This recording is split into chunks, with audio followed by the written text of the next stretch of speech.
बिस्मिल्लाहिर्रहमानिर्रहीम। अस्सलाम वालेकुम। कल की बात है, क्लिनिक में मेरे पास एक बच्ची को लाया गया।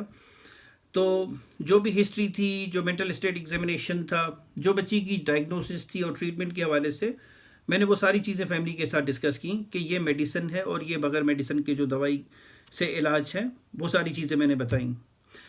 तो जब फैमिली रूम से बाहर निकली तो पेरेंट्स में से गालिबन मदर वापस आ गई और मुझसे पूछने, डॉक्टर साहब कोई ख़तरे की बात तो नहीं है?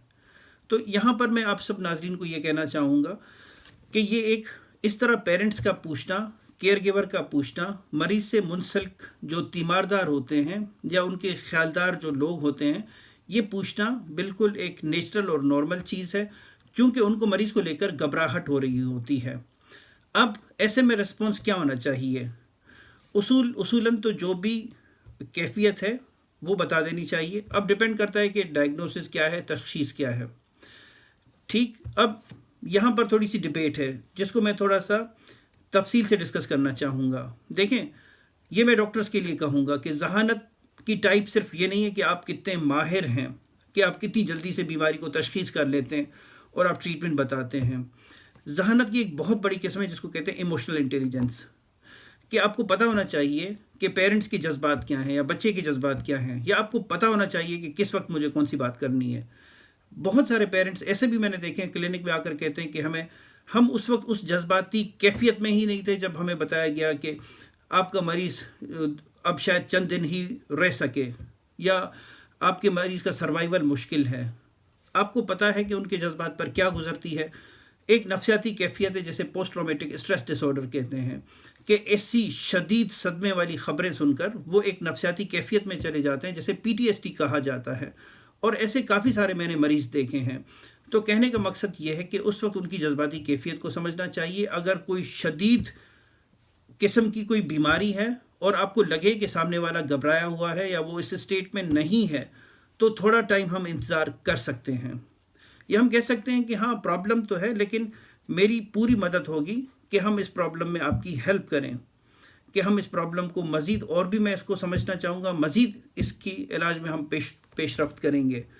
हरगिज़ नहीं कि आप उनको धोखे में रखें कि मुझसे मरीज़ पूछता है कि डॉक्टर साहब कोई ख़तरे की बात तो नहीं है, तो मैं कहूँ नहीं, कुछ भी ख़तरे की बात नहीं है, या ये तो सिर्फ सोच है, या ये तो सिर्फ टेंशन है, या तो ये सिर्फ कमज़ोरी है। ये सारी रवायती बातें हैं, ये साइंटिफिकली कोई प्रूव्ड बात नहीं है। अगर साइंटिफिकली कोई प्रूव बात होगी तो वो रिसर्च से प्रूव होगी, वो ऐसे ही कोई बात नहीं होगी, कोई रिवायती बात नहीं होगी। यहाँ पर सिर्फ मैं ये कहना चाहूँगा आपके लिए, हम सब के लिए, हम एक नेशन का हिस्सा हैं। जैसा मैं पहले भी कह चुका हूँ कि आपकी परेशानी मेरी परेशानी, हम सब की खुशियाँ, हम सब के गम एक हैं। हम सब अपने मसाइल को एक साथ समझेंगे।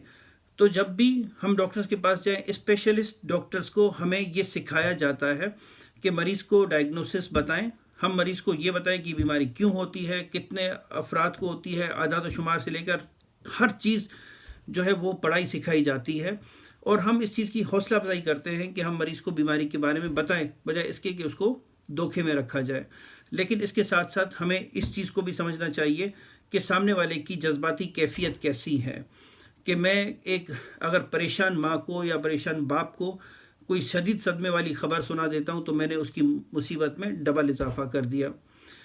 तो मैंने सोचा कि ये एक बात है, इसको मंजर आम पर लाया जाए, इसको डिस्कस किया जाए, ताकि इससे हमारी आवाम, हमारी कौम, हमारा नेशन बेनिफिट हासिल कर सके, हमारे डॉक्टर दोस्त इस चीज़ का, इससे फ़ायदा हासिल कर सकें और हम फ्यूचर में मिलकर इस चीज़ का ख्याल रख सकें। बहुत शुक्रिया आपके कीमती वक्त का।